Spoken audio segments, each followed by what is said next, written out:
अभी तक जो है चाइना की साइकोलॉजी के अंदर तिब्बत इशू जो है सेटल नहीं हुआ। तो जब तक वो कंफर्टेबल नहीं है तिब्बत इशू को लेके, वो बॉर्डर इशू को अलाइव रखेगा और किसी ना किसी तरीके से बहाने ढूंढेगा कि बॉर्डर पे वो कोई ना कोई जो है ये इस किस्म का माहौल पैदा करे, टेंशन का माहौल पैदा करे। इंडिया का जो स्टैंड है वो हमेशा ट्रीटिस के मुताबिक रहा है, मैंने हमेशा ट्रीटिस को फॉलो किया है। लेकिन अगर वो हमारे एरिया के अंदर आके हमें अगर आंख दिखाना शुरू करेंगे तो फिर इंडिया जो है उसका जवाब देगा। और अभी आपका सवाल है लड़ाई होगी या नहीं, इंडिया लड़ाई नहीं चाहता, लेकिन अगर हालात पैदा होते हैं तो इंडिया जो है वो लड़ाई लड़ने के लिए भी तैयार है। सरहद के उस पार प्रोग्राम को देखने वाले तमाम दोस्तों को खुशामदीद, स्वागत। दोस्तों, इन दिनों भारत और चीन के अंदर तनाव दिन ब दिन बढ़ता जा रहा है। उसी पर हम बात करेंगे। हमें ज्वाइन किया है जनरल बीके शर्मा साहब ने। आप डायरेक्टर हैं यूनाइटेड सर्विस इंस्टीट्यूशन इंडिया का, बहुत बड़ा थिंक टैंक है। Welcome to the program sir. Thank you very much. हमें ज्वाइन किया है टोरंटो से बैरिस्टर हामिद बाशानी साहब ने। आपका भी प्रोग्राम में खैर मकदम है बाशानी साहब। थैंक यू जनाब, शुक्रिया। दोस्तों, हमने देखा कि 5 और 6 मई की रात को चाइना के और हिंदुस्तान का जो लाइन ऑफ एक्चुअल कंट्रोल है ईस्टर्न लद्दाख के अंदर, इंडियन और चाइनीज सोल्जर्स में आपस में झड़प हुई। उसके बाद 10 मई को एक और झड़प हुई, वो सिक्किम के अंदर। तो इन झड़पों को हम किस तरह से देखते हैं, चाइना किस तरह से देखता है, दुनिया किस तरह से देख रही है, बहुत सारे सवाल हैं जिनके जवाब हम आज तलाशने की कोशिश करेंगे। तो मैं जनरल शर्मा आपकी तरफ आता हूं। सबसे पहले हमें अपडेट करें कि मसला तो इंडिया और चाइना के दरमियान काफी सालों से है, इस बार नया क्या है? थोड़ा सा हमें हिस्टोरिकल कॉन्टेक्स्ट दें and then update us with the current situation please. शुक्रिया अरविंद। देखें कि ये जो हमारे जो इंडिया और चाइना जो हैं, हम दोनों इंडिपेंडेंट हुए, हम 47 में हुए, वो 49 में हुए। इससे पहले जो है हम दो वर्ल्ड की ओल्डेस्ट सिविलाइजेशन थी और हमारे बीच में कोई इस किस्म का भेदभाव नहीं था। इनफैक्ट सिल्क रूट जो थी उसमें काफी सारा जो दोनों सिविलाइजेशंस के बीच में आपस में इंटरेक्शन था ओल्ड सिल्क रूट के थ्रू। लेकिन जब दो नई कंट्रीज बनी तो उसके बाद इनमें थोड़े बहुत मसले आने शुरू हो गए और सबसे बड़ा जो मुद्दा दोनों मुल्कों के बीच में वो है बॉर्डर का। तो मैं बॉर्डर को लेके कुछ चंद अल्फाज बयान करना चाहता हूँ। हमारा जो बॉर्डर है वो चाइना के साथ है 4057 किलोमीटर, जिसमें तकरीबन 523 किलोमीटर जो है वो अभी जो पाक ऑक्युपाइड कश्मीर है उसके अंदर है। बॉर्डर को हम तकरीबन 4 बड़े सेगमेंट्स में डिस्ट्रीब्यूट कर सकते हैं। सबसे पहले है नॉर्थ ईस्ट में जो अरुणाचल प्रदेश का एरिया है, यहाँ तकरीबन 1126 किलोमीटर जो है वो बॉर्डर है। और ये बॉर्डर जो 1914 में 1914 में इंडिया, तिब्बत और चाइना के बीच में एक कन्वेंशन थी, जिसमें मैकमोहन लाइन जो है ये तब नाम दिया गया था, लेकिन इसमें चाइना ने साइन नहीं किया था। वो प्रेजेंट थे लेकिन उन्होंने साइन नहीं किया था। तो जब वो इंडिपेंडेंट हुए तो उसके बाद उन्होंने बोला हम मैकमोहन लाइन को नहीं मानते, हम नए सिरे से बॉर्डर का डिवीजन करेंगे। और अब वो जो है तकरीबन 90,000 स्क्वायर किलोमीटर जो अरुणाचल प्रदेश का एरिया है, जो बिल्कुल उनके तिब्बत से लेके नीचे ब्रह्मपुत्र रिवर तक आता, उसके ऊपर क्लेम करते हैं। और उसमें जो सबसे ज्यादा एक सेंसिटिव एरिया वहां पे है वो है तवांग, एक शहर है बॉर्डर के ऊपर। और इसको ये साउथ तिब्बत भी बोलते हैं अपने लिहाज से, अपने क्लेम को मजबूत करने के लिए। तो ये रहा एक सेगमेंट। दूसरा सेगमेंट जो है वो है स्टेट ऑफ सिक्किम। और स्टेट ऑफ सिक्किम में जो बाउंड्री जो है इंडिया, चाइना और सिक्किम के बीच में, तब सिक्किम जो है एक आजाद रियासत थी, वो 1890 की कन्वेंशन थी। और ये टोटल बॉर्डर जो है ये 220 किलोमीटर है, और इसको भी हम दो ब्रॉड हिस्सों में डिवाइड कर सकते हैं। मैं वहां पे जनरल ऑफिसर कमांडिंग था। एक है नॉर्थ सिक्किम, जिसके अंदर नाकुला का एरिया आता है, जहां हाल ही में इनके क्लैशेस हुए थे। और दूसरा जो एरिया है वो ईस्ट सिक्किम है, और ईस्ट सिक्किम में वो जो एरिया डोकलाम है, जहां 2017 में तकरीबन 3 महीने तक हमारा स्टैंड ऑफ रहा था, वो इलाका है। तो इसमें ये दो इलाके हैं तकरीबन जहां पे मतलब स्टैंड ऑफ होते हैं और कुछ डिफरेंसेस हैं। फिर एक सेंट्रल सेक्टर आता है जिसमें तकरीबन बॉर्डर है 545 किलोमीटर, और ये इलाका जो है उत्तराखंड और हिमाचल प्रदेश के ऊपर जो बॉर्डर लगता है चाइना के साथ, वहां का इलाका। और उसमें दो इंपॉर्टेंट पासेस हैं। एक लिपुलेख पास है जो हमारी बाउंड्री तिब्बत और नेपाल के ऊपर बनती है, और आपने देखा हाल ही में इंडिया और नेपाल के बीच में ये लिपुलेख जो वाला एरिया है, काला पानी वाला एरिया, रोड को लेके भी कुछ मसला जो है वो उठा हुआ है। और फिर जो लास्ट एरिया है वो है लद्दाख में। तो लद्दाख में जो है बॉर्डर है, जिसको हम लाइन ऑफ एक्चुअल कंट्रोल बोलते हैं, वो 823 किलोमीटर है। और इसमें जो इंडिया क्लेम करता है इस बॉर्डर को, वो है जॉनसन लाइन, ये अंग्रेजों ने नाम दिया था इसको, जो तकरीबन कुनलुन माउंटेन रेंजेस के ऊपर जाती है। और जो चाइनीज इस इलाके को क्लेम करते हैं वो है मैकार्टनी लाइन, जो तकरीबन का ईस्टर्न काराकोरम रेंजेस के साथ जाते हैं। लेकिन 1962 में जब लड़ाई हुई तो वो मैकार्टनी लाइन के आगे भी आए, और कुछ इलाकों पे उन्होंने कब्जा किया और वापस नहीं गए। और अब वहां पे प्रॉब्लम जो है क्लेम लाइंस की है। मैकार्टनी क्लेम लाइन के ऊपर भी जो कुछ एरिया हम क्लेम करते हैं और वो बोलते हैं हमारे हैं, कुछ वो क्लेम करते हैं तो हम बोलते हैं हमारे हैं। और बीच में काफी सारा एरिया है जिसमें दोनों कंट्रीज जो है पेट्रोलिंग करती हैं और क्लेम्स और काउंटर क्लेम्स करती हैं, और कभी बॉर्डर पे एक दूसरे के साथ क्लैश भी होता है। और इसमें खासकर जो एरियाज हैं क्लैश के, वो ऊपर एक दोल्ट बेग ओल्डी जो एरिया है जो काराकोरम पास के नजदीक है, वहां फिर दपसांग एक एरिया है। फिर ये गलवान रिवर का एरिया जहां अभी स्टैंड ऑफ चला हुआ है। फिर पैगांगसो लेक का जो एरिया है, ये बहुत ही एक लंबी लेक है, वहां है। और फिर दामचुक और चोमार के जो एरियाज हैं, यहाँ पे एक दूसरे के साथ इंटरेक्शन जो है वो मतलब चलता रहा है, क्लैशेस चलते रहे हैं। तो ये जो एरिया है पैंगोंग सो लेक का, इसको फिंगर 5 कहते हैं। यहाँ पर 1962 में जब जंग हुई तो ये की बैटल ग्राउंड था जनरल साहब हमारे और चाइना के दरमियान। ये एक ही वहां चुपचाप वैली है, वो वहां का एरिया, यहाँ पे क्लैशेस यहीं से शुरू हुए थे और यहाँ पे भी क्लैशेस हुए थे। और ये बहुत तकरीबन 300 किलोमीटर लंबी लेक है। 1/3 जो है वो इंडिया में है, 2/3 जो है वो चाइना के अंदर है, तिब्बत के अंदर है। जो लाइन ऑफ एक्चुअल कंट्रोल है वो जमीन से होती हुई लेक के बीच में से जो है वहां जाती है। तो ये जो अभी जो क्लैशेस इस वक्त चल रहे हैं वो तकरीबन लद्दाख के रीजन में पैगांगसो लेक और गलवान वैली के एरिया में चल रहे हैं, और साथ में दामचुक एक जो एरिया लद्दाख का एक गांव है उसके इलाके में ये जो क्लैशेस इस वक्त चल रहे हैं। जी, इंटरनेशनल मीडिया इसे जिस तरह से देख रहा है हम उस तरह से नहीं देख रहे और बहुत ज़रूरी है कि हम इसे थोड़ा सा ऑब्जेक्टिव इसका एनालिसिस करें। कहा जा रहा है कि हिंदुस्तान ने जो बॉर्डर रोड इंफ्रास्ट्रक्चर वहां बनाया है और चाइना ने सिर्फ उसी का ही ये एक उनकी तरफ से रद्द-ए-अमल है। आप क्या समझते हैं, इसमें कितनी सच्चाई है?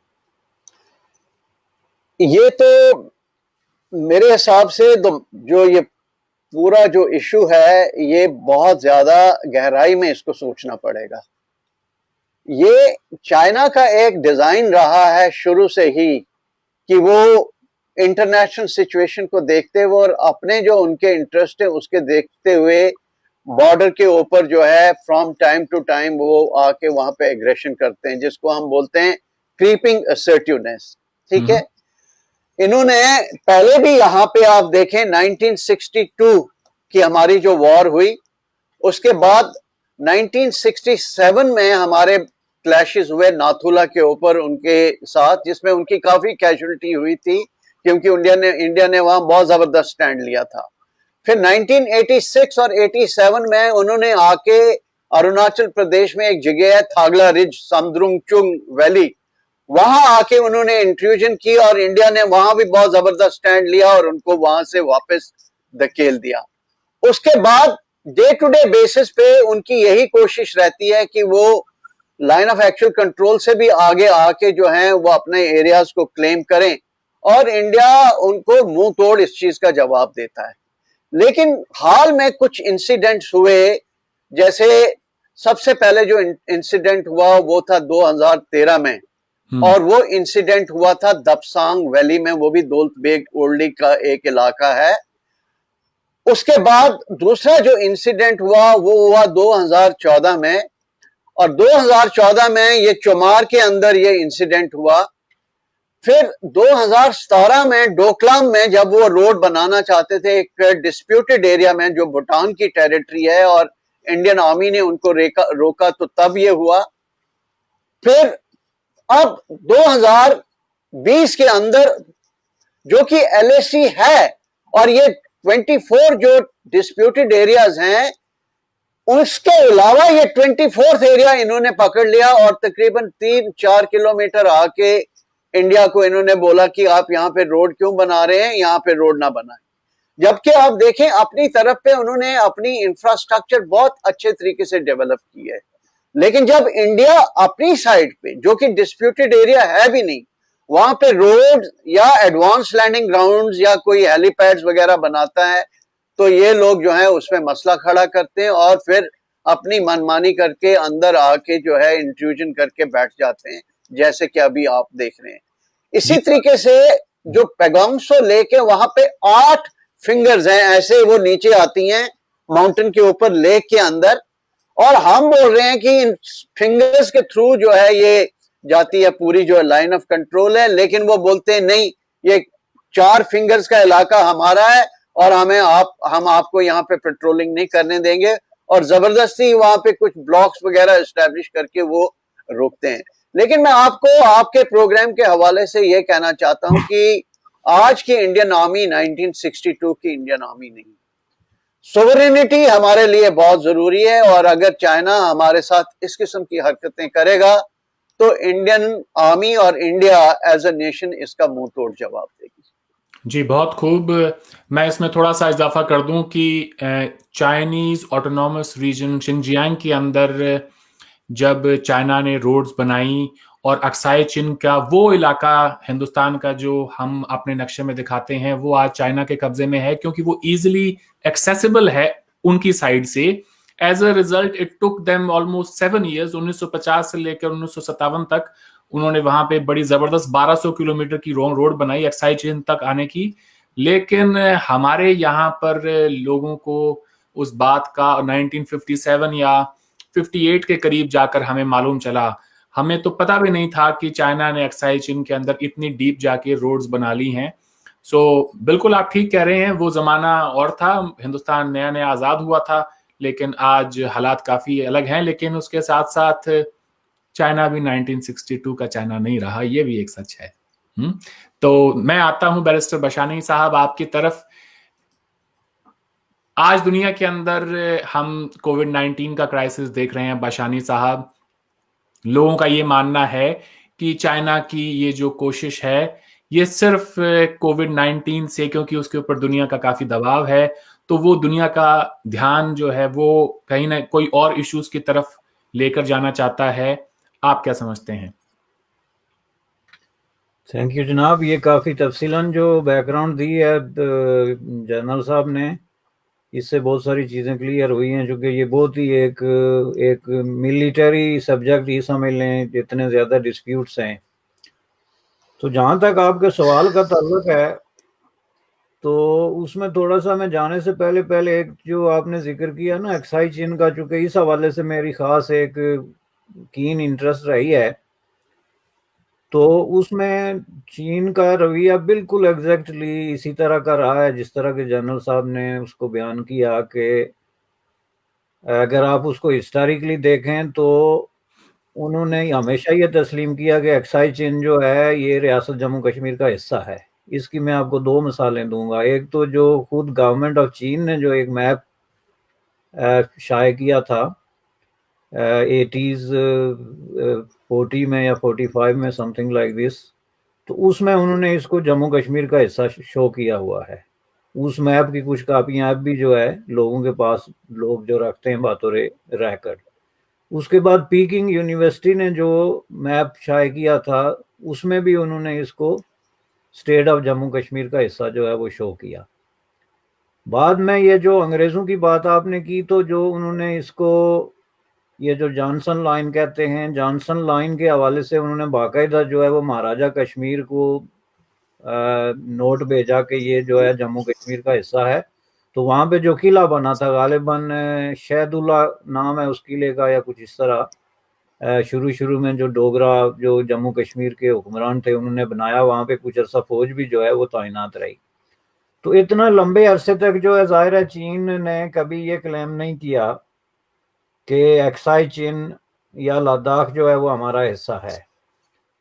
उसके साथ साथ बाद में जब ये पार्टीशन हो गई, तो जब पाकिस्तान के साथ उनके ताल्लुकात बढ़े, ये जो इनके बॉर्डर्स के इश्यूज थे ये रिजॉल्व करने के लिए 62-63 में, तो वो उन्होंने ये जॉनसन लाइन जो है उसको बिल्कुल एक तरफ इग्नोर करके जो वेस्ट साइड थी जिसपे गलगित बल्तिस्तान है, तो वहां पे जो है सेटलमेंट की पाकिस्तान के साथ, जिसकी वजह से तकरीबन 5000 जो है किलोमीटर एरिया जो है वो चीन ने लिया। और वो जाहिर है कि उसमें एक बड़ी खास बात यह है कि जो मायदा इन्होंने साइन किया उसमें चीन ने बाकायदा ये लिखा कि अगर रियासत जम्मू कश्मीर का डिस्प्यूट जो है वो रिजॉल्व होता है तो हम जो है वो मुतल्लिका पार्टी के साथ रीनेगोशिएट करेंगे इन इलाकों के मुस्तकबिल के बारे में। चूंकि जाहिर है कि उस वक्त इन इलाकों की इतनी अहमियत गालिबन उन पे अभी वाज़ेह नहीं हुई थी, हालांकि बाद में एक सोवियत यूनियन का फैक्टर भी उसमें आ गया था जिसकी वजह से उनको नजर आ रहा था कि कितनी इंपॉर्टेंट चीज़ है। लेकिन मैं कहना यह चाहता था कि जिस तरह के गलगित बल्तिस्तान में ये तकसीम करके उन्होंने आधा इलाका जो है वो पाकिस्तान को दे दिया और आधा खुद रख लिया, और उसके बाद फिर उसी प्रोसेस में आगे जाके तो जब उन्होंने ये रोड एंड बेल्ट मंसूबा शुरू किया, तो उसके बाद उनका ज्यादा इसमें एक तरह की इंटरफेरेंस जो है ना, वो पहले से इंटरफेरेंस भी और दिलचस्पी ज़ाहिर है मफादात के हवाले से बहुत ज्यादा बढ़ गई। तो उस हवाले से मैं देखता हूं कि ये एक खतरनाक जो गेम वहां पे स्टार्ट हो गई है। अब ये महज सिर्फ कोविड-19 की बात नहीं है।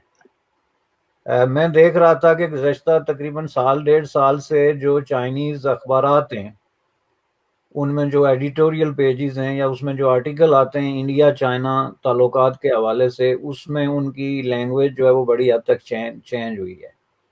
और गालिबन उसकी वजह जो है कोविड से पहले जो इंडिया और चाइना के दरमियान जो एक रिलेशनशिप है इन टर्म्स ऑफ ट्रेड, और उसमें यूनाइटेड स्टेट ऑफ अमेरिका की जो इंट्रेंस हुई है कि जाहिर है 2008 में चाइना जो है वो लार्जेस्ट ट्रेडिंग पार्टनर था हिंदुस्तान का, तो बाद में यूनाइटेड स्टेट ऑफ अमेरिका की वजह से उसमें काफ़ी जो है वो फ़र्क पड़ा है और आइंदा भी उसके पड़ने के चांसेस भी हैं। गुज़श्ता 1-1.5 साल में जो खुद हिंदुस्तान ने पॉलिसीज चेंज की हैं, मसलन ये डायरेक्ट इन्वेस्टमेंट के हवाले से, ये कोविड-19 के दौरान भी हुआ मेरे ख्याल में, और इससे पहले भी कुछ पॉलिसियां इन्होंने चेंज की जिसकी वजह से जो डायरेक्ट इन्वेस्टमेंट चीन की तरफ से होती थी उसको उन्होंने रिस्ट्रिक्ट किया। जिसकी जाहिर है वजह ये थी कि चाइनीज कंपनियां, जैसा कि पूरी दुनिया में हो रहा है कि वो टेक ओवर कर रही हैं इक्विजिशन के जरिए, इन्वेस्टमेंट के जरिए छोटी मोटी कंपनियों को, और उस तरीके से वो उसको असरअंदाज हो रही हैं, जैसा कि यूनाइटेड स्टेट ऑफ अमेरिका में भी हुआ और यहाँ कनाडा में भी हुआ कि यहाँ पे भी इन्होंने इसको किया। तो इस सारे तनाज़ुर में मुझे ये नज़र आता है कि चीन और हिंदुस्तान के दरमियान ये एक बड़ा फैक्टर क्या है कि हिंदुस्तान जो अपने आप को एक तरीके से रीपोजिशन करने की कोशिश कर रहा था इंटरनेशनल पॉलिटिक्स में, ये चीन के लिए एक फौरी तौर पे एक मसला बन गया जिसके लिए उन्होंने रिएक्ट किस इस तरीके से करना था। उसकी मैं आपको वजह बताता हूँ कि देखें, जो हिंदुस्तान की पॉलिसी ट्रेडिशनली रही है वो तो डिफरेंट थी जो 5 साल पहले 10 साल पहले, लेकिन इन 5-10 सालों में मैंने नोट किया कि अब हिंदुस्तान की इंटरनेशनल रिलेशन की जो पॉलिसी है ये आइडियोलॉजी पे बेस नहीं करती, बल्कि ये बेस करती है इश्यूज पे, कि जहाँ पे उनको नजर आता है कि इशू क्या है और हम अपने आप को किसके साथ अलाइन करके तो अपने मफादात का तहफ़्फ़ुज़ कर सकते हैं, वो पॉलिसी वो बनाते हैं।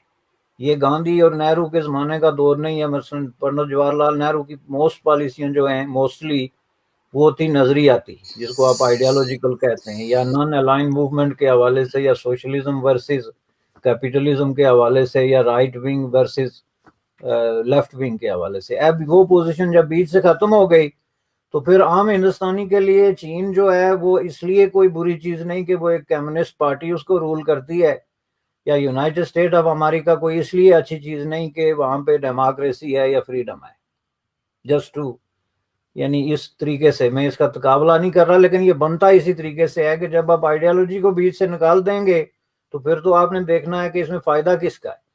चीनी ये समझते थे कि जो हिंदुस्तान पोजीशन लेगा वो जाहिर है कि प्रो वेस्ट और प्रो अमेरिका होगी, यानी ब्लंटली, जिसकी वजह से जाहिर है कि हिंदुस्तान में बहुत सारे लोग ये देखते थे कि इससे जो हिंदुस्तान की ऑटोनॉमी है उस पर जाहिर है असर पड़ सकता है, कि अगर इस तरह की किसी चीज़ में, और जो है वो इतना आसान नहीं कि वो एकदम जाके तो यूनाइटेड स्टेट ऑफ अमेरिका के ब्लॉक के हवाले से जो है वो उसमें बैठ जाए।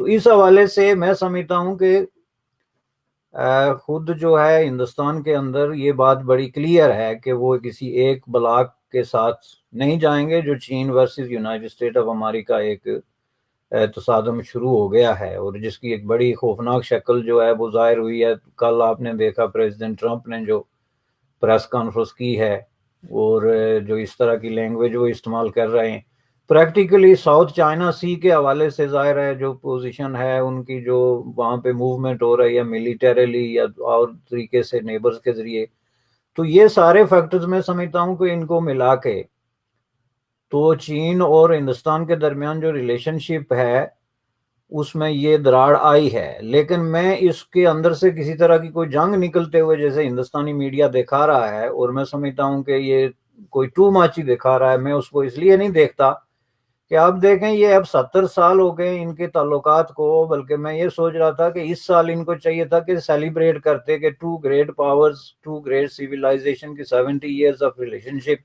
Let's celebrate.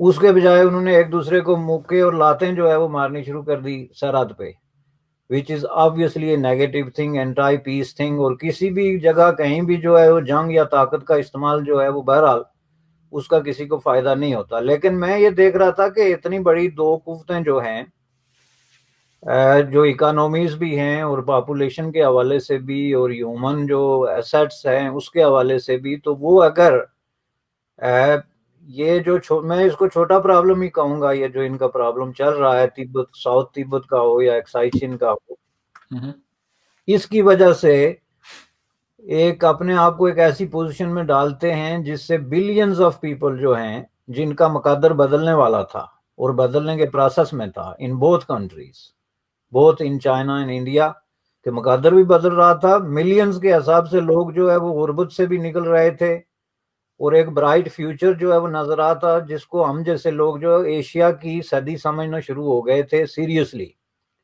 कि this century is going to be the century of Asia. तो उसमें मैं समझता हूँ कि कोई भी इतनी बड़ी कीमत किसी ना एक्साई चीन की है, हालांकि एक्साई चीन के साथ हम लोगों की जज्बाती वाबस्तगियां हैं कि हम समझते हैं कि हमारी धरती का वो टुकड़ा है और जाहिर है उस पर किसी का भी कोई हक नहीं है, हालांकि वहां पे पॉपुलेशन बहुत ज्यादा नहीं है।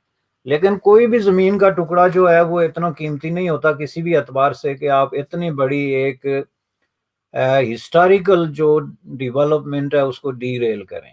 तो इसलिए मैं नहीं समझता कि ये इससे कोई लड़ाई होगी। ये बहुत ही धीमे अंदाज में इसी तरह होता रहेगा जैसे माजी में जनरल साहब ने पूरी आपको बताया है, और इससे कोई मैं बड़ी जंग जो है वो मैं नहीं देखता। और ना मैं ये सोच सकता हूँ, ये अलग बात है कि कई दफा होता है कि आपके अख्तियार से निकल जाती है सिचुएशन, जैसे 62 में हो गई थी, लेकिन I don't see a really big war out of this. देखिए, मेरा बशानी साहब के साथ पूरा एग्रीमेंट है, लेकिन मैं कुछ अल्फाज जो हैं चाइना का जो स्ट्रेटेजिक बिहेवियर है उसके ऊपर बयान करना चाहता हूं। देखें, शी जिनपिंग के प्रेसिडेंट बनने से पहले वहां पे एक 24 कैरेक्टर स्ट्रेटजी थी जो डेंग जियाओपिंग की स्ट्रेटजी थी, और उस स्ट्रेटजी में एक चीज जो बहुत इंपॉर्टेंट थी, उन्होंने बोला था build your capacity and wide your time and do not claim leadership. आपको बाकी जगह जो है कहीं मुदाखलत करने की जरूरत नहीं, अपने अपने कंट्री को डेवलप करो। लेकिन जब शी जिनपिंग पावर में आए तो उन्होंने एक शिफ्ट की from collective leadership model to authoritative capitalism model, जिसमें उन्होंने जो कैपिटलिस्टिक जितने भी प्रिंसिपल्स हैं और माओ की जो डॉक्ट्रिन थी उसको कंबाइन करने की कोशिश की। और उसके बाद उन्होंने बोला अब तो चाइना बहुत पावरफुल हो गया है, इसलिए इंटरनेशनल एरिना के ऊपर अभी हमें लीडरशिप क्लेम करनी है। तो शी जिनपिंग ने एक चाइना ड्रीम बताया जिसमें उन्होंने कुछ माइलस्टोन दिखा दिए कि 2020 में हमने ये करना है, 2025 में हम ये करेंगे, 2035 में हम एक डेवलप स्टेट का जो है वो इमेज इख्तियार करेंगे, और 2049 में हमने जितनी भी टेरिटरीज हम क्लेम करते हैं what they call is rejuvenation 2049, और एक हम बड़ी कुव्वत बन के जो है इंटरनेशनल एरिना पे आएंगे। और इसी के मद्देनजर उन्होंने क्या किया कि एक असर्शन शुरू कर दी दूसरी कंट्री में। आप देखें ईस्ट चाइना सी के अंदर एक दायू या सेनकाकू आइलैंड है, वहां पे जाके उन्होंने उस आइलैंड के ऊपर एयर डिफेंस आइडेंटिफिकेशन जोन जो है वो इस्टेब्लिश कर दी जापान के साथ। फिर पूरा साउथ चाइना सी का 90% एरिया एक इमेजिनरी लाइन ड्रॉ कर ली, 9 डैश लाइन, और ने बोला ये पूरा साउथ चाइना सी जो है 1890 की जो law of the sea treaty है अनक्लॉज उसको वायलेट करते हुए जिसके वो सिग्नेटरीज हैं, उन्होंने बोला पूरा साउथ चाइना सी जो है वो हमारा है। और तब से साउथ चाइना सी के अंदर तकरीबन 7 आर्टिफिशियल आइलैंड्स को उन्होंने जाके वहां कैप्चर कर लिया और मिलिटराइज करना शुरू कर दिया। और अब वो वहां पे क्या कर रहे हैं, कभी वो वियतनाम की जो वेसल्स हैं उनको गिरा रहे हैं, कभी जो अपने गन्स जो हैं वो फिलीपाइंस के जो वहां पे वेसल्स हैं नेवल वेसल्स उनके ऊपर लगाते हैं, कभी वो मलेशिया की जो एक्सक्लूसिव इकोनॉमिक जोन है उसके अंदर चले जाते हैं, कभी एक नतूना आइलैंड है जो इंडोनेशिया के साथ है वहां पे जाके असर्ट करते हैं। तो एक तरह से वो अपना जो मसल फ्लेक्सिंग है, what we call it is as a cabbage and salami slicing strategy का इस्तेमाल करते हुए इन्होंने ये काम करना वहां पे शुरू कर दिया। और ताइवान के खिलाफ खासकर जो है उन्होंने बहुत ही एक तरीके से एक खौफनाक किस्म का जो है वो रुख इख्तियार किया। वहां पे अपने एयरक्राफ्ट कैरियर्स, अपने फाइटर एयरक्राफ्ट वहां पे भेज रहे हैं और धमकी दे रहे हैं अभी कि अभी हम जरूरी नहीं कि पीसफुल तरीके से ताइवान को वापस ले लें, हम फोर्स भी इस्तेमाल कर सकते हैं ताइवान को वापस लेने के लिए। और इसके साथ साथ जो है अभी जो हांगकांग में जिन्होंने सिक्योरिटी लेजिस्लेशन जो पास किया, क्योंकि वो तो 50 इयर्स का वहां पे एक पैक्ट था, उसको भी उन्होंने करके, तो ओवरऑल मैं बोल रहा हूं इंडिया चाइना बॉर्डर से ज्यादा उनका जो स्ट्रेटेजिक बिहेवियर वो ज्यादा एग्रेसिव है वेस्टर्न पैसिफिक के अंदर और साउथ चाइना के अंदर। तो ओवरऑल इस वक्त क्या है कि पूरी वर्ल्ड जो है वो खुश नहीं है चाइना के इस बिहेवियर के साथ। और चाइना को एक मौका और मिला, उन्होंने सोचा कि अब हम दुनिया को ये दिखाना चाहते हैं, अपने लोगों को ये दिखाना चाहते हैं कि कोविड के साथ हमने लड़ाई लड़ रही है और अभी हम जो है एक ताकतवर मुल्क हैं और हम दूसरे कंट्रीज को भी जो है वो आंखें दिखानी शुरू कर देंगे। और वही तरीका उन्होंने साउथ चाइना सी में इख्तियार किया और किसी हद तक इसी तरीके से वो इंडिया को भी थोड़ा सा बुली करना चाहते हैं। जी, अपने तमाम नेबर्स की तरफ वो काफी असर्टिव रहे हैं पिछले कुछ वक्त से। बशानी साहब, आपने जो पॉइंट्स रेज किए, एक अहम बात जिसकी तरफ आपने इशारा किया वो ये था कि आप कोई भी जंग की सूरत हाल नहीं देखते हैं, किसी भी किस्म का कोई कॉन्फ्लिक्ट आपको नहीं देता है। तो चाइना के अंदर हमेशा से ही एक नेशनलिस्टिक गवर्नमेंट रही है। The way they go about their business, वो हम सबको पता है कि बहुत ही ज्यादा मुहब्बे वतन वहां पर लोग बसते हैं, उनको ट्रेन किया जाता है मरने मारने के लिए। लेकिन इस तरह का एक नेशनलिस्टिक बिहेवियर हिंदुस्तान में भी पिछले 5-6 साल से डेवलप हुआ है। क्या समझते हैं प्राइम मिनिस्टर मोदी के पास क्या ऑप्शंस हैं really, the way he has conducted himself and the government? तो जो सच बताना चाहिए अपने लोगों को, काफी हद तक वो वैसे हमें बयान नहीं किया जा रहा है। जब बयान किया जाएगा तो प्राइम मिनिस्टर मोदी के पास ऑप्शंस क्या होंगे, ये सवाल है जी मेरा। और is he running out of options? नहीं, पहली बात यह है कि चीन जिसको हम कहते हैं ना जी, चीन के अंदर भी दो लॉबीज हैं। एक जो है हार्ड लाइनर्स की लॉबी है, जिन्होंने गुज़श्ता 1-1.5 साल के अरसे में बड़ी एक इन्फ्लुएंस और एक तरह की ताकत जो है वो सोसाइटी में गेन की है, जिसकी रिफ्लेक्शन आपको China versus United state of America जो कुछ हो रहा है उसमें नज़र आ रहा है कि उसमें वो लोग बड़े खुल के कह रहे हैं कि हमें एग्रेसिवली निकलना चाहिए बजाय डिफेंसिव होने के, जो कि एक बहुत बड़ी चेंज है। और जाहिर है कि वो चेंज फिर हर मुल्क की तरफ है जिनके साथ भी उनका तकाजा है, चूँकि वो ये समझते हैं कि चीन अब इस काबिल है कि वो इस तरीके से यानी ताकत के इस्तेमाल से और क़ुव्वत के इस्तेमाल से जो है वो चीज़ों को अपने फ़ायदे के लिए जो है वो मोड़ सकता है।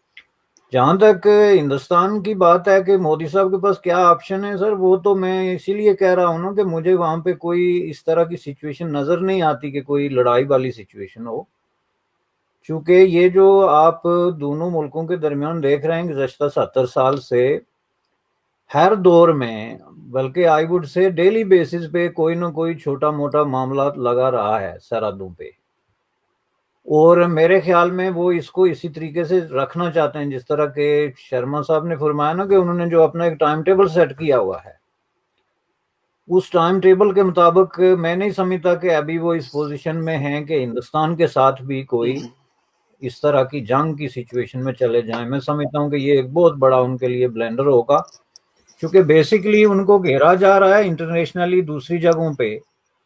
देखें अब ये जो कुछ उन्होंने किया हांगकांग में, ये हांगकांग का जो उन्होंने एक्शन लिया है, ये बराह रास्त उन्होंने यूनाइटेड स्टेट ऑफ अमेरिका के मफादात को और उसकी पॉलिसीज को चैलेंज किया है, जिन हालात में ये सारा सिचुएशन हुई है।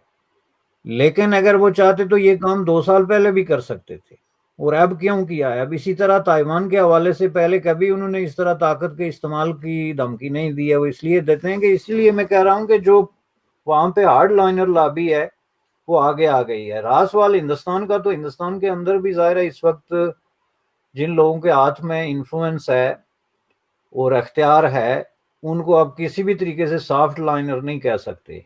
वो भी अपने फॉर्मेशन के एतबार से और अपने ख्वाहिशात के एतबार से वो भी हार्ड लाइनर हैं, जिसकी वजह से जाहिर है कि ये सारी सिचुएशन जो है वो पैदा हो रही है। लेकिन हिंदुस्तान का मसला ये है कि हिंदुस्तान में एक सेटल्ड किस्म की खारजा पॉलिसी है, जिसमें के जिसको बड़े उसके पीछे मुख्तलिफ लेयर्स हैं, और उसमें कोई एक हुकूमत इख्तियार में आके तो उसमें कोई बहुत बड़ी तब्दीली नहीं कर सकती, क्योंकि उसके लिए जो असल चैनल हैं वो जब तक एक्टिवेट ना हो उस वक्त तक उसमें जो है वो कोई फ़र्क नहीं पड़ता।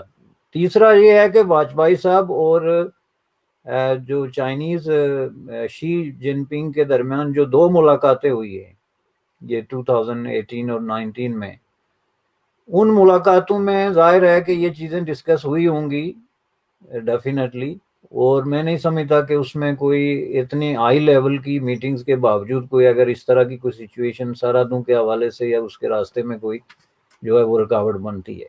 तीसरी चीज जो है, जो मैंने पहले कहा था कि आप देखें अब जो आपका जो वॉल्यूम है बिजनेस का चीन के साथ, वो भी बहरहाल दोनों तरफ एक बड़ी मजबूत किस्म की कुव्वतें हैं जिनके मफादात उसके साथ जुड़े हुए हैं। तो इसलिए अब पीस जो है उनके लिए लाजम है, ये कोई पीस उनका ऑप्शन नहीं है, बल्कि उनके लिए लाजमी है कि वो पीस कायम करें और सरहदों पे बेशक जो है वो छोटी मोटी लड़ाइयां भी साथ में लड़ते रहें, जैसा कि पाकिस्तान के साथ हो रहा है।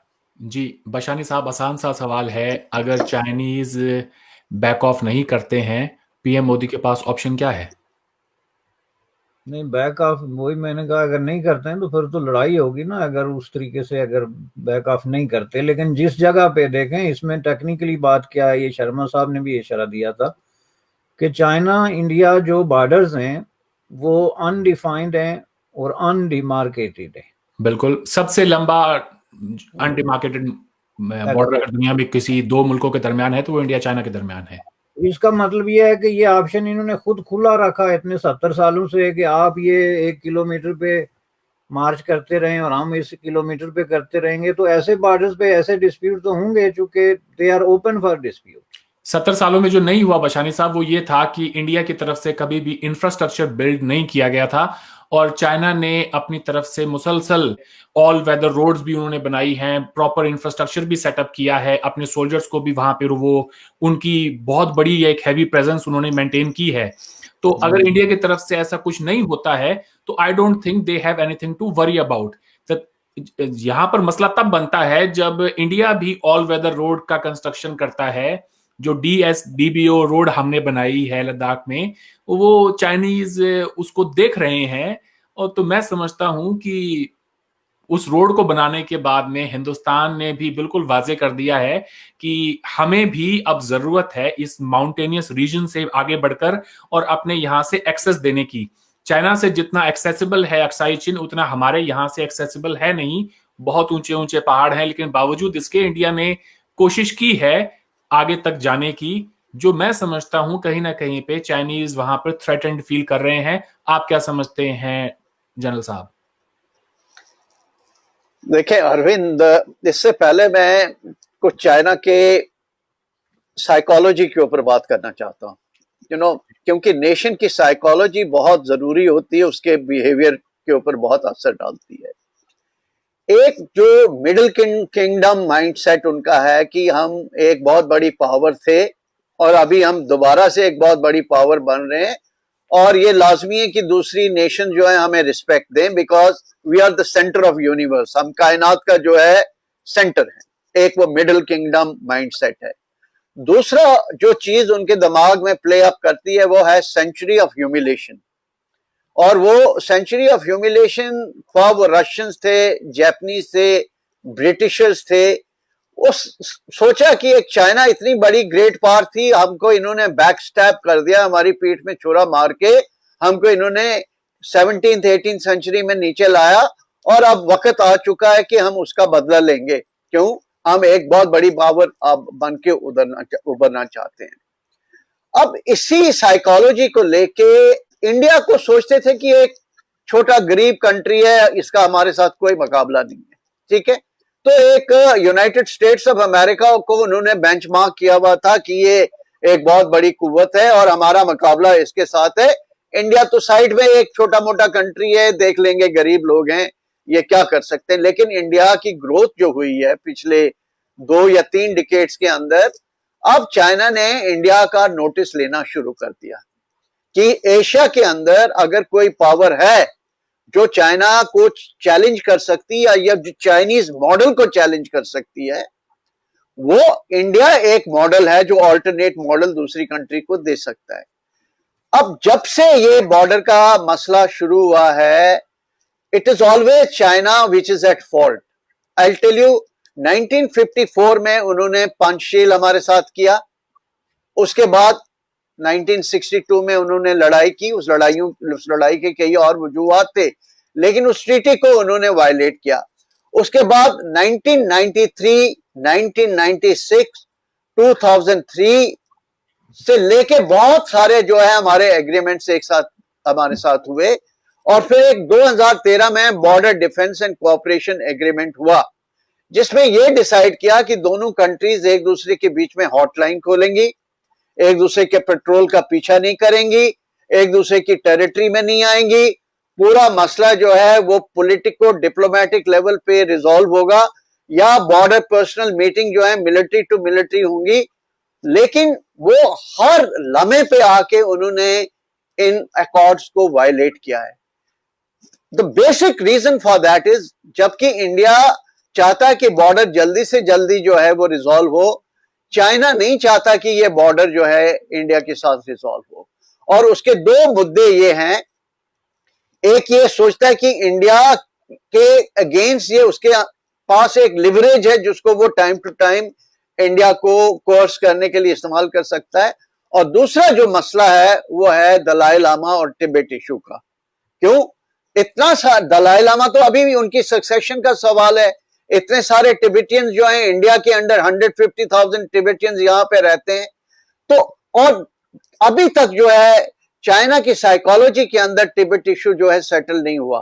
तो जब तक वो कंफर्टेबल नहीं है तिब्बत इशू को लेके, वो बॉर्डर इशू को अलाइव रखेगा और किसी ना किसी तरीके से बहाने ढूंढेगा कि बॉर्डर पे वो कोई ना कोई जो है ये इस किस्म का माहौल पैदा करे, टेंशन का माहौल पैदा करे। इंडिया का जो स्टैंड है वो हमेशा ट्रीटिस के मुताबिक रहा है, मैंने हमेशा ट्रीटिस को फॉलो किया है।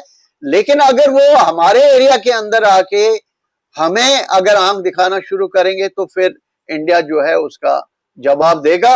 और अभी आपका सवाल है लड़ाई होगी या नहीं, इंडिया लड़ाई नहीं चाहता, लेकिन अगर हालात पैदा होते हैं तो इंडिया जो है वो लड़ाई लड़ने के लिए भी तैयार है। जी, फ्राइडे को प्रेसिडेंट ट्रंप ने बयान दिया कि चूंकि चाइना ने हांगकांग की लोकल ऑटोनॉमी को रिजेक्ट कर दिया है, तो उन्होंने कहा है कि वो ट्रेड सैंक्शंस की तरफ जाएंगे। आप क्या समझते हैं कि कितना बड़ा इससे चाइना पर कोई असर पड़ेगा? देखिए, ये जो ट्रेड रिलेशंस दोनों कंट्रीज के हैं, ये तो दोनों there is a mutuality and it's a symbiotic relation. इसमें अगर एक को 60% नुकसान है तो दूसरे को 40% नुकसान है। अब ट्रंप साहब का तो हम कुछ कह नहीं सकते, क्योंकि वर्ल्ड हेल्थ ऑर्गेनाइजेशन से भी उन्होंने वॉकआउट कर दिया, ठीक है, जबकि वहां उसको और इस वक्त टाइम था उसको और मजबूत बनाने का, वहां से उन्होंने वॉकआउट कर दिया। अब वो हांगकांग के ऊपर जो है ट्रेड और टेक्नोलॉजी इनकी जो आपस में चल रही है, it is an on going cold war जो हम बोल रहे हैं, वो ट्रेड और टेक्नोलॉजी के एरिना में है। इसका जो है चाइना को भी असर पड़ेगा, यूनाइटेड स्टेट्स को ऑफ अमेरिका भी असर पड़ेगा। अब क्या है, यूएसए के अंदर चाइना बैशिंग या चाइना एक इलेक्शन का मुद्दा बन चुका है, और ट्रंप भी उस मुद्दे को उखाड़ेंगे। और जो बाइडेन जो आने वाले हैं, उनके पास भी कोई अदर ऑप्शन नहीं है कि वो चाइना के इस मुद्दे को उठाएं। जब तक नई एडमिनिस्ट्रेशन यूएसए के अंदर नहीं आती, यही जो सिचुएशन है वो चलती रहेगी, और this is a lose lose situation for everybody. इसका असर ना ही चाइना और यूएसए के ऊपर पड़ेगा, लेकिन एक इंटरवाइंड जो इकोनॉमी है, एक ग्लोबलाइज इकोनॉमी है, उसका जो असर है पूरी और कंट्रीज के ऊपर भी पड़ेगा। भारत के ऊपर इसके क्या असरात हो सकते हैं आज जिस तरह के हालात बने हुए हैं उस पर? देखें, इंडिया की जो इकोनॉमी है वो इतनी ज्यादा कपल्ड इकोनॉमी नहीं है इंटरनेशनल इकोनॉमी के साथ। आप अगर देखें, स्टैटिस्टिक्स को देखें, तो इंपोर्ट्स और एक्सपोर्ट्स में इंडिया का पहले 30 कंट्रीज में कहीं नाम नहीं आता, ठीक है, और हमारी डोमेस्टिक कंजम्पशन भी बहुत ज्यादा है, ठीक है। एट द मोमेंट हमारी जो चाइना के साथ ट्रेड है वो है तकरीबन 96 बिलियन यूएस डॉलर, जिसमें जो 2/3 ट्रेड जो है हम वहां से इंपोर्ट करते हैं, और मतलब वो चाइना के फेवर में है, 1/2 चाइना के फेवर में है। तो उसमें अगर कोई असर पड़ता भी है तो कोई ज्यादा असर पड़ने वाला नहीं, बल्कि उनकी डोमिनेशन है हमारे फार्मास्यूटिकल सेक्टर के अंदर, उनकी डोमिनेशन हमारे इलेक्ट्रॉनिक और इलेक्ट्रिकल सेक्टर्स के अंदर है। और इंडिया एक कॉन्शियस चॉइस यहाँ पे इस वक्त बना रहा है कि हम उससे डीकपल करें, ताकि चाइना कल को हमें एक्सप्लॉइट ना करे, क्योंकि चाइना एक्सप्लॉइट करता है। उन्होंने रेयर अर्थ मेटल्स में जापान को भी एक्सप्लॉइट किया। साउथ कोरिया को भी एक्सप्लॉइट किया और कंट्रीज को भी एक्सप्लॉइट किया। अभी ऑस्ट्रेलिया को बार्ले और बीफ को लेके वो एक्सप्लॉइट कर रहे हैं। जहां तक हमारी ट्रेड $150 बिलियन है यूएस के साथ, मुझे नहीं लगता उसमें कोई ज्यादा असर आने वाला है।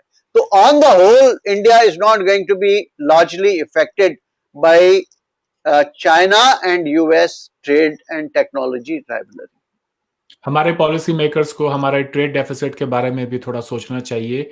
इट्स अबाउट टाइम कि हम उसको, वो गैप जो है उसे फिल करने की कोशिश करें।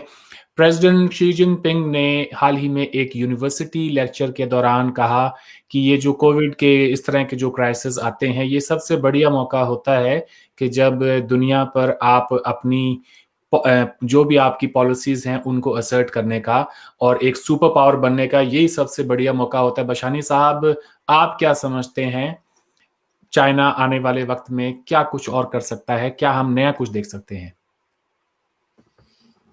देखें जी, नया जो अभी हमें दिखाई दे रहा है, बल्कि देखना शुरू कर दिया है, वो ये है कि चाइना की अगर ये ख्वाहिश ना भी हो कि हमने सुपर पावर बनना था या लीडरशिप टेक ओवर करनी थी, तो यूनाइटेड स्टेट ऑफ अमेरिका की पॉलिसी में जो 90 डिग्री की तब्दीली आई है, और स्पेसिफिकली जो ट्रंप साहब की पॉलिसीज हैं, जैसा कि अभी शर्मा साहब ने फरमाया, तो ये पॉलिसी जो है ये तो अपने आप को इंटरनेशनल जो बरादरी है उससे आइसोलेट करके अपनी सरहदों के अंदर बंद करने की एक बड़ी क्लियर किस्म की पॉलिसी है। ऑल दो के मिलिटरीली वो जहाँ जहाँ बैठे हुए हैं, लेकिन सिर्फ मिलिटरीली आप पूरी दुनिया को जो है वो इस तरह अपने पीछे जो है वो नहीं चला सकते। अब आप देखें कि जो स्पेस इन्होंने खाली किया, उसको ब्रिक बाय ब्रिक जो है वो चाइना ने क्लेम किया है।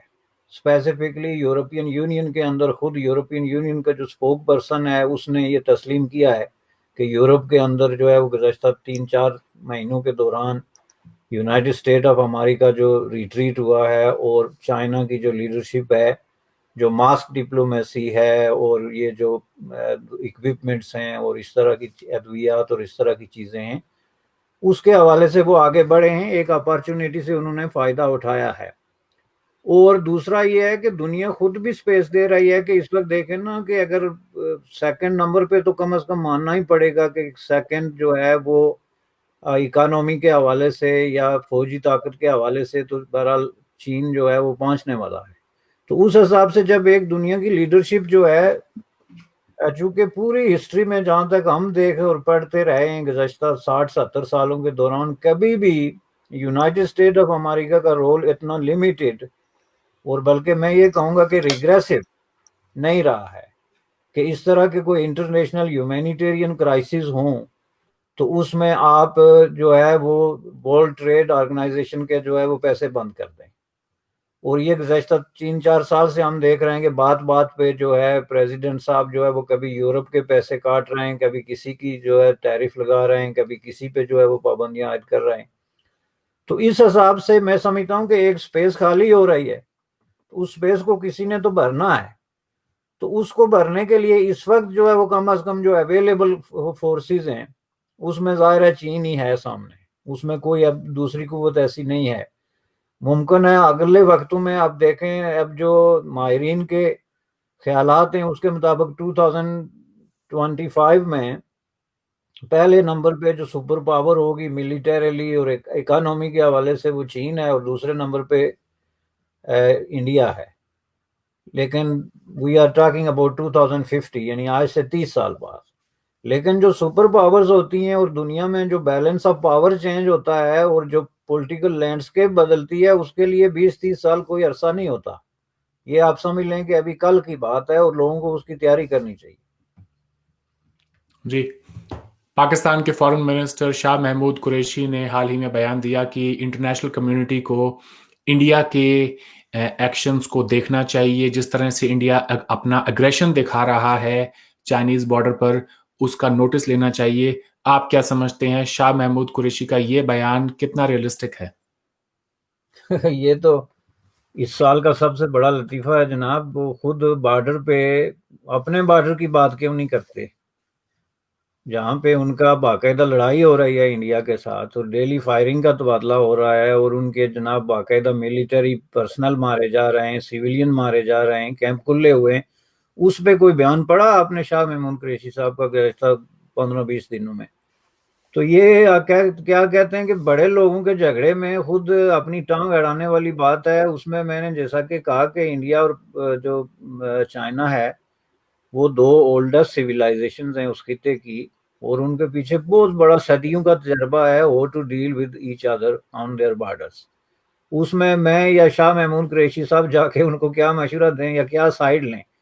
इसीलिए मैं कहता हूं ना कि देखें, अब ये तो अब बिल्कुल अलग सब्जेक्ट हो जाएगा, लेकिन ये जो सुपर पावर्स के दरमियान कोई इस तरह की पोजीशंस बदलती रहती है, इंडिया सारी चीन और अमेरिका के दरमियान अगर कोई जो सिचुएशन है उसमें कोई तब्दीली आती है तो जरूरी नहीं कि हर मुल्क जाके तो वहां पे जो है वो किसी एक साइड लेकर दूसरे के खिलाफ जो है वो बात करना शुरू हो जाए। जैसा कि मैंने कहा था कि अब जो दुनिया में तब्दीली आई है वो ये है कि फॉरेन पॉलिसी आपकी आइडियोलॉजी के बजाय इश्यूज पे बननी चाहिए, क्योंकि कोई भी आइडियोलॉजी को फॉरेन पॉलिसी के तौर पे यूज कर नहीं रहा है। पाकिस्तान को ये बात समझने में बड़ी देर लगेगी कि जो है हम दोनों मुल्कों के साथ जो है वो के फायदा नहीं उठा सकते कि मसलन एक तरफ तो चीन के साथ भी इतनी बड़ी बिजनेस करेंगे हम, उससे इतनी बड़ी इमदाद भी लेंगे, ये सारे इस तरह के मामलात, और दूसरी तरफ यूनाइटेड स्टेट ऑफ अमेरिका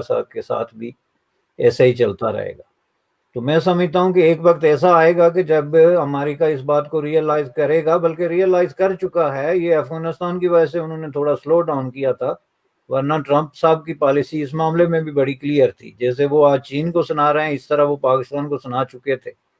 कल की जो प्रेस कॉन्फ्रेंस में उन्होंने बात की, तो मैं समझता हूँ कि ये तो एक जोक है जी। वह पाकिस्तान की लीडरशिप की तरफ से कोई भी जो बयान आता है ना इन दिनों फॉरेन अफेयर्स पे, उसको आप समझें कि टोटली इररिलेवेंट है और कोई उसका जो है ना वो फायदा या नुकसान नहीं है। जी, मैं चाहता हूं कि आखिरी 4-5 मिनट में हम इस पर डिस्कशन करें कि अब इस पूरी क्राइसिस में इंडिया का रिस्पांस क्या होना चाहिए। जनरल साहब, मैं आपकी तरफ आता हूं, प्लीज हमें as a country, as a nation क्या करना चाहिए? देखिए, इंडिया का जो रिस्पांस है, इंडिया जो है वो लड़ाई नहीं चाहता, पहली बात है। दूसरी जो चीज है, अगर हमारे ऊपर लड़ाई थोपी गई, अगर हमारे ऊपर कोई लड़ाई करना चाहता है और चाइना चाहता है कि वो हमको डरा धमका के जो है अपनी बात मनवा लेगा, तो उस ऑप्शन के लिए इंडिया बिल्कुल मिलिटरीली तैयार है। ठीक है, हम वो ऑप्शन चाहते नहीं, लेकिन हम जो है अगर जरूरत पड़ी तो हम अपने सोवरेनिटी के लिए, अपने नेशनल इंटीग्रिटी के लिए हम लड़ाई करने के लिए भी तैयार हैं। उसमें कोई बड़ी बात नहीं है। It's a matter of national pride. अब क्या है, इस वक्त मिलिट्री लेवल पे जो सिचुएशन है उसको कंटेन किया गया है। उन्होंने कोई पोजीशन ले ली, हमने वो पोजीशन ले ली। इस वक्त पहले जो ब्रिक बैटिंग वगैरह हुई थी, फिस्ट कफ्स वगैरह चले थे, अब वहां पे ऐसा कुछ नहीं हो रहा। अब मिलिट्री चैनल्स भी ऑपरेट कर रही हैं और डिप्लोमेटिक चैनल्स भी ऑपरेट कर रही हैं चाइना। और आपने देखा अभी हाल ही में चाइना के स्पोक्स पर्सन ने और उनके एम्बेसडर ने भी स्टेटमेंट दिया था कि हमारे दोनों कंट्रीज के बीच में मैकेनिज्म्स हैं जिनसे हम पीसफुली ये मसला जो है ये रिजॉल्व कर सकते हैं। नेक्स्ट स्टेप उसमें ये हो सकता है कि पॉलिटिकल लेवल पे इंटरेक्शन हो। जैसे जब डोकलम का क्राइसिस हुआ था, तो फिर उस वक्त हमारे जो शिवशंकर मेनन साहब थे, नेशनल सिक्योरिटी एडवाइजर, उन्होंने वांग यी से बात की थी। तो उस लेवल पे अभी वो नेक्स्ट लेवल पे बात हो सकती है कि हम पॉलिटिकल लेवल पे एक मैसेज करें और सिचुएशन को डिफ्यूज करें। तो जहां तक मेरा सवाल है कि मेरी सोच है कि ये मसला जो है आने वाले वक्त में रिजॉल्व हो जाएगा। अगर रिजॉल्व नहीं होता तो इंडिया के पास ऑप्शन है कि वहां उनको ब्लॉक करके किसी और इलाके में हम वही चीज कर सकते हैं जो चाइना ने किया हुआ है। ठीक है, और try and resolve this matter. और उसके बाद हम चाइना को ये बोलें कि भाई ये रोजमर्रा की जो ड्रामा है इसको बंद किया जाए और हम सीरियसली दोनों कंट्रीज मिलके एक लॉन्ग टर्म व्यू लें बॉर्डर का और हम बॉर्डर इशू को रिजॉल्व करने की कोशिश करें। जी, पिछली दफ़ा जब डोकलाम का क्राइसिस हुआ तो इसमें कोई शक नहीं कि हिंदुस्तान के फॉरेन मिनिस्टर ने पहल करी और चाइना ने उसको वेलकम किया, हमारे जेस्चर को, और उन्होंने भी अपनी तरफ से जो भी बयानात थे वो दिए। हाल ही में कम्युनिस्ट पार्टी का एनुअल कन्वेंशन हुआ, लेकिन पूरी के पूरे इवेंट में कहीं पर भी इंडिया का जिक्र तक नहीं हुआ। मैं समझता हूं हमें इसका नोटिस लेना चाहिए। आप क्या समझते हैं? देखिए, जो भी उनकी ये पार्टी, नेशनल पार्टी कांग्रेसेस होती हैं, उसमें वो इंटरनेशनल सिचुएशन के ऊपर ज्यादा बात नहीं करते। ये पहले से ही रहा उनका है। नहीं, लास्ट टाइम उन्होंने ये बोला था कि हमें एक लीडरशिप रोल जो है वो इंटरनेशनल स्टे के ऊपर लेना चाहिए, ठीक है, जब उन्होंने ये बोला था। इस दफा जो है इंडिया का उन्होंने कभी भी जिक्र नहीं किया, पिछली दफा भी जिक्र नहीं किया, अभी भी उन्होंने इंडिया का जिक्र नहीं किया। तो हमें ज्यादा मीनिंग उससे ये नहीं लेने। लेकिन जो भी एक चीज मैं आपको कहना चाहता हूं, जो भी इंडिया के खिलाफ हो रहा है, ये कोई लोकल लेवल पे या रीजनल लेवल पे एक्टिविटी नहीं है। President Xi Jinping is the chairman of central military commission, और सेंट्रल मिलिट्री कमीशन ही एंड ही सुप्रीम कमांडर। तो ये इतने लेवल पे 4 या 5 जगह पे इंट्रूजन करना और साउथ चाइना सी के ऊपर जाके मसल फ्लेक्सिंग करना, ये जो है इसके ऊपर द टॉप लीडरशिप का हाथ है, और उसमें शी जिनपिंग जो है उनकी ब्लेसिंग्स हैं ये पूरी कार्रवाई के अंदर। और अगर कोई सिचुएशन डिफ्यूज होगी तो वो भी पॉलिटिकल लेवल के ऊपर ही डिफ्यूज होगी। तो हमें ज्यादा मीनिंग जो है इनके इस कांग्रेस की, जो पूरी इंटरप्रिटेशन मेरी है, वो अपने आप को इस कांग्रेस में ये प्रोजेक्ट करने की कोशिश उन्होंने की कि देखें, हमने कोविड के खिलाफ जो लड़ाई की उसमें हमारी फतेह हुई है, हमने एक मसीहा बन के दूसरे कंट्रीज की मदद की, और हमारे जो कोर इंटरेस्ट है, चाइना इतना स्ट्रांग है कि जो हमारे कोर इंटरेस्ट हैं, हम उन कोर इंटरेस्ट को कोरोना के बावजूद भी पूरा करने की कोशिश करें। और उसी कड़ी का एक हिस्सा है साउथ चाइना सी का जो बिहेवियर है, और इंडिया के खिलाफ जो है एलएसी के ऊपर जो इन्होंने एक एक्टिविज्म दिखाया, वो उसी का एक हिस्सा है। जी, मैं आपकी तरफ आता हूं बशानी साहब, प्लीज आप भी अपने कंक्लूडिंग रिमार्क्स दें। मेरे ख्याल में बात तो काफ़ी हद तक जो है वो कंप्लीट हो गई है। कंक्लूडिंग रिमार्क्स ये हैं जनाब कि ये देखें, जो है एक इंटरनेशनल मूव तो बहरहाल है इस वक्त चाइना के हवाले से। ये मैं ब्लेम गेम नहीं है, बल्कि इनफैक्ट जो है बड़े सीरियस किस्म के चार्जेस हैं। और ये अगर आप कंस्पिरेसी थ्योरीज को एक तरफ रख दें, फिर भी कुछ चीज़ें ऐसी हैं जिनको आप इग्नोर नहीं कर सकते। और ये जो जिस तरीके से रिएक्ट किया है आज प्रेसिडेंट ट्रंप ने, ये जो वर्ल्ड हेल्थ ऑर्गेनाइजेशन के हवाले से, ये कोई मामूली वाकया नहीं है। वर्ल्ड हेल्थ ऑर्गेनाइजेशन का एक रोल है इंटरनेशनल जो पब्लिक जो हेल्थ है उसके हवाले से, और जाहिर है कि उनकी जो एडवोकेसी है वो भी है यूनिवर्सल हेल्थ केयर, जो कि इस वक्त जाहिर है कि ट्रंप साहब के लिए एक नापसंदीदा किस्म का एक जो है वो लफ्ज़ है। लेकिन अब दुनिया में साबित हो गया है कि इसके बगैर चारा भी कोई नहीं, क्योंकि जो कुछ हमने देखा है कोविड-19 के दौरान और अभी देख रहे हैं, इसमें अगर आपकी कोई ये ख्वाहिश हो कि हेल्थ को प्राइवेटाइज करके या निजी मलकियत में दे के तो काम चल सकता है, तो मेरे ख्याल में ये आइडिया काफ़ी हद तक जो है वो बीट हो गया है।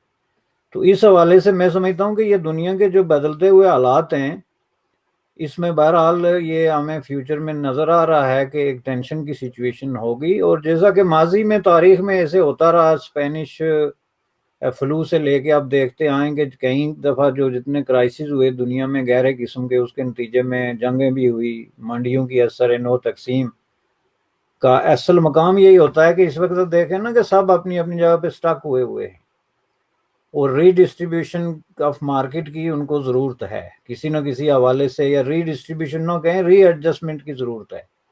अब ये जो ट्रंप साहब का एक मंत्रा बन गया है कि हमें सब लूट के खा गए, हमसे ये ले लिया, हमसे वो ले लिया, ये जो चीखो पकार है ये क्या है? जाहिर है उसके पीछे जो है माहिरीन माशियात बैठे हुए हैं ना, जो पूरे कैलकुलेशंस कर रहे हैं। ये जस्ट उसकी अपनी कोई सोच नहीं है, पूरी एक पॉलिसी का नाम। और ये जो दुनिया में उभरता हुआ नेशनलिज्म है और नेशनलिस्टिक किस्म की फीलिंग्स हैं, इसका ज़ाहिर है कोई रिफ्लेक्शन तो नजर आएगी। मैं नहीं समझता कि ये कोई दुरुस्त रास्ता है इंसानियत के लिए, लेकिन इस रास्ते पे दुनिया चली हुई है और दुनिया ने हमेशा ऐसे तजर्बात किए हैं जिसमें उन्होंने गलत रास्ते इख्तियार किए। आज हम जब एक सदी बाद बैठ के सोचते हैं कि पहली जंग अजीम और दूसरी जंग अजीम की क्या तुक बनती थी, ये कैसे पॉसिबल था, इंसान ऐसे कैसे हो सकता है, लेकिन हमारे सामने हुआ। तो इसलिए कुछ भी कहना जो है ना खारिज अज इम्कान जो है करार नहीं दिया जा सकता। ठीक कहा आपने। पिछली दो जो बड़ी जंगें हुई हैं उसके पीछे कहीं ना कहीं पर ये नेशनलिस्टिक व्यूज का एक बहुत बड़ा हाथ था। आज आप दोनों ने वक्त दिया, इसके लिए आपका बहुत बहुत शुक्रिया। आपसे फिर बात होगी किसी नए मौजू पर। हम वॉच करेंगे कि ये सारी सूरत हाल आने वाले दिनों में, हफ्तों में कैसे और डेवलप होती है। Thank you so much general साहब, बशानी साहब। थैंक यू जनाब। थैंक यू, मेहरबानी, थैंक यू।